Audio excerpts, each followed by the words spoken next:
Hello friends, मैं नीता भास्कर आप सभी लोगों का अपने यूट्यूब चैनल पर स्वागत करती हूँ। और सिविक्स में आज हमारा टॉपिक है प्रारंभिक समाजवाद। इसमें हम समाजवाद का उदय, परिभाषा, अर्थ आदि के बारे में जानेंगे। ठीक है, इस वीडियो में हम और शुरू करते हैं। प्रारंभिक समाजवाद यानी समाजवाद का उदय कैसे कब हुआ।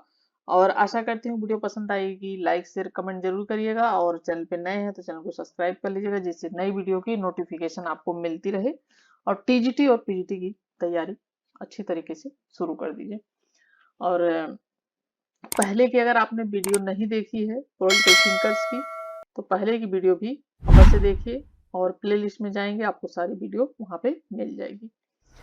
चलिए शुरू करते हैं। समाजवाद का उदय।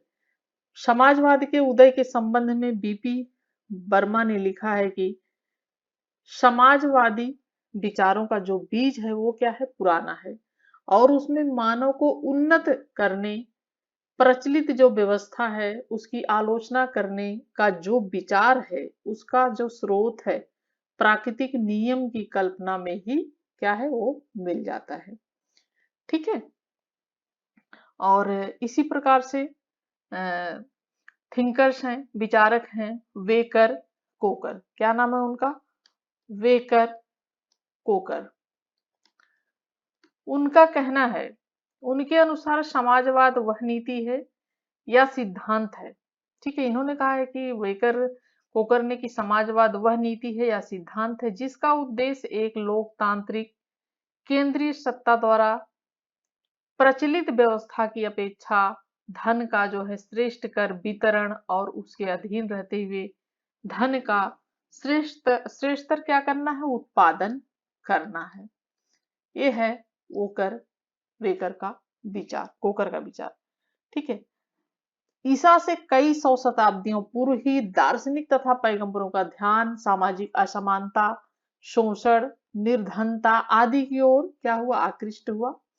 जबकि उन्होंने एक ऐसी जगत की कल्पना की थी जहां न्याय, समानता, संपन्नता का साम्राज्य हो गया। यानी उन्होंने एक ऐसे समाज की कल्पना की थी, एक ऐसे संसार की कल्पना की थी जहां पे सिर्फ न्याय होगी, सब लोग समान होंगे, सबको स्वतंत्रता मिलेगी और सबके पास साम्राज्य होगा। तो इन सब का क्या होगा, साम्राज्य होगा। ऐसे विचारकों में एमोस, होशिया, ईसाइया, जर्मिया, अचकील आदि के नाम उल्लेखनीय माने जाते हैं। और जो यूनानी विचारक हैं, यूनानी चिंतक हैं, उनमें प्लेटो को पहला चिंतक माना जाता है। प्लेटो का जो ग्रंथ है, उसने अपने ग्रंथ रिपब्लिक में, जो बहुत महत्वपूर्ण पुस्तक है, रिपब्लिक में शासक वर्ग के लिए संपत्ति के साम्यवाद तथा परिवार के साम्यवाद की बात कही है। किसकी बात कही है, शासक वर्ग जो है, शासित नहीं, जो शासक वर्ग है, जो शासन करता है, उस वर्ग के लिए संपत्ति के साम्यवाद तथा परिवार जो है, परिवार के साम्यवाद की क्या कही, बात कही। उसके पश्चात रोमन काल तथा मध्य युग के भी अनेक ऐसे धन विरोधी आंदोलन हुए हैं जिसमें चीनी समाजवादी आंदोलन का पूर्ण रूप कह सकते हैं। और ऐसे विचारकों में कवि वर्जिल है, सेनेका है, होरेंस है, टेसिटन है, जुवेनल है, जोसेफ आदि के नाम भी इसमें आते हैं जो ऐसे विचारक हैं। सोशलिज्म शब्द यानी समाजवाद शब्द का सबसे पहले प्रयोग कब हुआ, तो माना जाता है कि 1835 में सोशलिज्म यानी समाजवाद शब्द का सबसे पहले शब्द का प्रयोग हुआ था। और अपने आधुनिक रूप में समाजवाद का उद्भव जो है 1789 के बाद 18वीं शताब्दी के उत्तरार्ध में माना जाता है। ठीक है, उसके बाद हम जानेंगे समाजवाद का अर्थ क्या है, समाजवाद की परिभाषा क्या है, समाजवाद क्या है यह बताना मुश्किल है, एक तरीके से कहा जा सकता है। देखिए, समाजवाद का अर्थ रेमजेम्यूर के अनुसार समाजवाद एक गिरगिट के समान है। गिरगिट आप देखे होंगे, ठीक है, गिरगिट जो होता है उसके समान है, जो क्या करता है, वातावरण के अनुसार अपना रंग काफी बदलता है। इंसानों को भी कहा जाता है कई बार कि आप गिरगिट के समान रंग बदल रहे हो, क्योंकि वो जिस पर्यावरण में जाता है, जैसे पेड़ पौधों में गया तो कुछ हरे रंग का दिखाई देगा, फूल में गया तो कुछ पीले रंग का दिखाई गई, वो क्या करता है थोड़ा सा वातावरण के अनुसार, जिससे लोग उसके दुश्मन उसको पहचान न पाए, इस वजह से वो रंग बदलता है थोड़ा सा। तो इनका कहना है कि समाजवाद क्या है, एक गिरगिट के समान है, जैसा पर्यावरण देखता है, जैसा वातावरण देखता है, जैसा इन्वायरमेंट देखता है, उसके अनुसार क्या करता है, वो अपने कलर को थोड़ा सा चेंज कर लेता है। ठीक है, तो ये कहना है रेमजे म्यूर का। जोक के अनुसार समाजवाद एक ऐसे टोप के समान है जिसकी शक्ल अधिक धारण किए जाने के कारण बिगड़ गई है। टोप यानी टोपी, ठीक है, कैप, ठीक है, जिसकी शक्ल यानी अधिक बार लगाने से जिस टोपी की शक्ल थोड़ी सी बिगड़ जाती है, उसी तरीके से इनका कहना है कि समाजवाद एक ऐसे टोप के समान है जिसकी शक्ल अधिक धारण करने की वजह से क्या हुई है, बिगड़ गई है। और ऐसा कब माना जाता है कि टोपी शब्द का सबसे पहले इस्तेमाल किसने किया था, तो CEM जोड इनका नाम है। ठीक है, इनका पूरा नाम क्या है, ठीक है, जोक मैंने लिखा हुआ है लेकिन यहाँ पे जोड होगा, ये कई बार टाइपिंग में मिस्टेक हो जाती है। तो इनका पूरा नाम है CEM,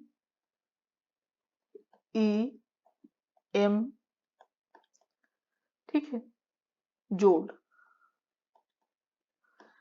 तो इन्होंने, ये ब्रिटिश राजनीतिक जो है ये विचारक है, ठीक है, कहाँ के हैं ये, ब्रिटिश, ब्रिटेन के। तो ब्रिटेन के राजनीतिक के विज्ञानी हैं और जिन्होंने समाजवाद को क्या कहा, ये एक टोपी कहा है इन्होंने, ठीक है। और इन्होंने कहा है कि यह एक ऐसे टोपी के समान है जिसकी शक्ल अधिक बार धारण करने की वजह से क्या हुआ है, उसकी शक्ल बिगड़ गई है। ठीक है, समाजवाद व्यक्ति के विरुद्ध क्या है, एक प्रतिक्रिया है, यह एक विचारधारा ही नहीं बल्कि प्रगतिशील क्या है, आंदोलन है। यह एक आदर्श है, यह एक दर्शन है, एक धैर्य और एक जीवन क्या है, प्रणाली है। क्या है, ये एक आदर्श है समाजवाद, ठीक है, एक दर्शन है समाजवाद, एक धैर्य है समाजवाद, और एक जीवन जो चलता है उसकी क्या है, एक प्रकार है, प्रणाली है।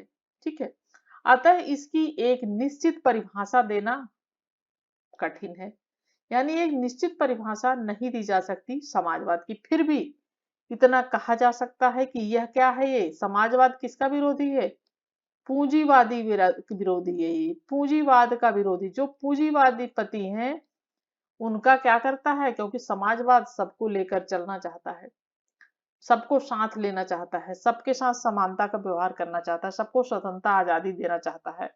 तो समाजवाद क्या करता है, ये पूंजीवादी का ये विरोधी है, और तथा उत्पादन के साधन जो हैं उस पर क्या चाहता है, सिर्फ पूंजीपतियों का नियंत्रण नहीं चाहता है, वह समाज का नियंत्रण चाहता है। समाजवादी का मतलब है कि सबको समान समझना, तो वो पूंजीपतियों का नियंत्रण नहीं चाहता है उत्पादन साधनों पर, वो समाज का नियंत्रण चाहता है। ठीक है, इतनी चीजें समझते हैं। और इसी तरीके से एक तरीके से ये भी है कि इसका अर्थ कि भारतीय समाजवादी, जो भारतीय समाजवादी के बारे में हम थोड़ा सा बात करेंगे, तो भारतीय समाजवादी विचारधारा के अनुसार क्या है।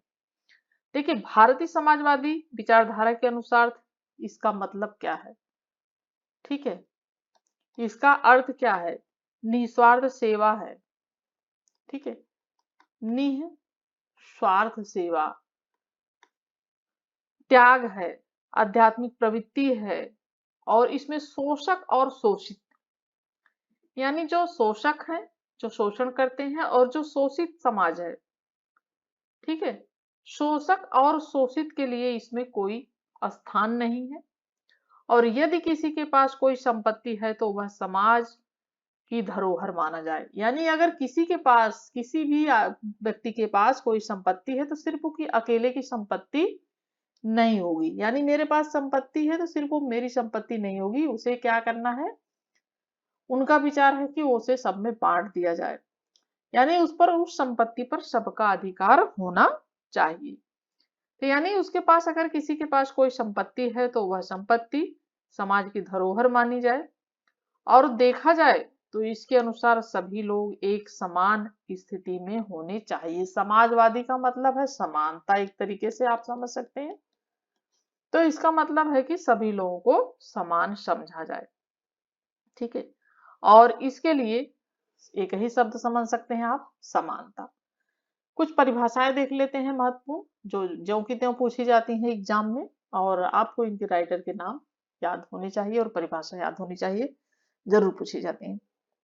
समाजवाद की प्रमुख परिभाषा है, सिडनी वेब का विचार है कि लोकतांत्रिक विचार का आर्थिक जो पक्ष है वही समाजवाद है। उसी तरीके से सेलर्स हैं, जिन्होंने समाजवादी जनतंत्र, इन्होंने कहा है कि समाजवादी जनतंत्र आंदोलन है, यानी एक तरीके से समाजवादी जनतंत्र आंदोलन माना जाता है, और जिसका उद्देश्य समाज के ऐसे आर्थिक संगठन का निर्माण करना होता है जो व्यक्ति को हर समय अधिकतम संभव न्याय दे और स्वतंत्रता भी दे सके, ठीक है। जॉर्ज बर्नशाw, समाजवाद आय की असमानता के अतिरिक्त कुछ भी नहीं है। इनका कहना है कि समाजवाद जो है वो आय की असमानता के अतिरिक्त कुछ भी नहीं है, ठीक है। इमाइल कहते हैं कि समाजवाद का अभिप्राय श्रमिकों के ऐसे संगठन से है जिसका उद्देश्य पूंजीवादी संपत्ति को सामाजिक संपत्ति में परिवर्तित करने के लिए राजनीतिक शक्ति प्राप्त करना है, ठीक है। समाजवाद का अभिप्राय यानी समाज का अर्थ, समाजवाद का अर्थ ऐसे श्रमिक जो है उनके ऐसे संगठन से है जिसका उद्देश्य क्या है कि जो पूंजीवादी है, पूंजीवादी संपत्ति है उसको सामाजिक संपत्ति में परिवर्तित कर दिया जाए, उसको सामाजिक संपत्ति में बदल दिया जाए और राजनीतिक शक्ति को प्राप्त करना है समाजवाद का अभिप्राय, ठीक है। एक और परिभाषा, कोकर, इनका पूरा नाम वेकर कोकर, ठीक है, वेकर, फिर उसके बाद है कोकर। तो वेकर कोकर के अनुसार समाजवादियों के विभिन्न संप्रदाय में परस्पर एक दूसरे कार्यक्रम में बड़ा मतभेद होता है, किंतु वो अपनी कुछ सैद्धांतिक मान्यता और अपने सामान्य लक्ष्य से भी में भी सहमत है। सभी विचारक संपत्ति, व्यक्तिगत स्वामित्व पर कुछ वास्तविक प्रतिबंध लगाकर संपत्ति के आर्थिक अवसरों का अधिक संतोषप्रद विवरण चाहते हैं। यानी सभी विचारक जो हैं, सभी थिंकर्स जो हैं, संपत्ति, व्यक्तिगत स्वामित्व पर कुछ वास्तविक प्रतिबंध लगाकर क्या करना चाहते हैं कि संपत्ति के जो आर्थिक अवसर हैं उनका अधिक संतोषप्रद क्या चाहते हैं, उसका विवरण चाहते हैं। प्रारंभिक जो समाजवाद है उसका आशय यानी अर्थ क्या है कि मार्क्स के पूर्व के समाजवादी चिंतन से भी इसे स्वलोकप्रिय समाजवाद भी कहते हैं, और इसे स्वप्न लोक समाजवाद भी इसलिए कहते हैं क्योंकि मार्क्स से पूर्व के विचार को नहीं समाज की विसंगति की ओर संकेत करते हुए भावी समाज निर्माण की जो महत्वाकांक्षी योजना प्रस्तुत किए बिना, इस बात का विचार किए बिना कि किसी व्यवहार में किस प्रकार प्राप्त किया जाएगा, ठीक है। देखिए, समाजवाद का सबसे पहला जो देश है जहां पे इसका समाजवाद का गठन किया गया, ठीक, तो समाजवाद सोवियत रूस जो पहला देश है, कौन है, सोवियत रूस, ठीक है। सोवियत रूस क्या है, वह पहला देश है जो जहां समाजवाद का गठन किया गया है, ठीक है। और भारत की बात करते हैं थोड़ा सा। देखिए, भारत में एक तरीके से आप देख सकते हैं, जैसे समाजवादी में आते हैं राम मनोहर लोहिया, जयप्रकाश नारायण और नरेंद्र देव, ये जो राजनीतिक चिंतक और विचारक थे, और इनके व्यवहार से निकलने वाले जो प्रयत्न को क्या गांधीवादी समाजवाद की संज्ञा भी दी जाती है, ठीक है। तो ये सब लोग समाजवादी थे, राम मनोहर लोहिया, जयप्रकाश नारायण, नरेंद्रवादी, ठीक है। तो इस प्रकार आप समझ सकते हैं प्रारंभिक समाजवाद का अर्थ हमने देखी, परिभाषा देखी, प्रारंभिक समाजवाद है क्या वो देखा, और नेक्स्ट वीडियो में हम फिर समाजवाद विषय टॉपिक पे ही नेक्स्ट वीडियो में फिर चर्चा करेंगे। और तब तक के लिए thank you for watching video. Next video में फिर मिलते हैं।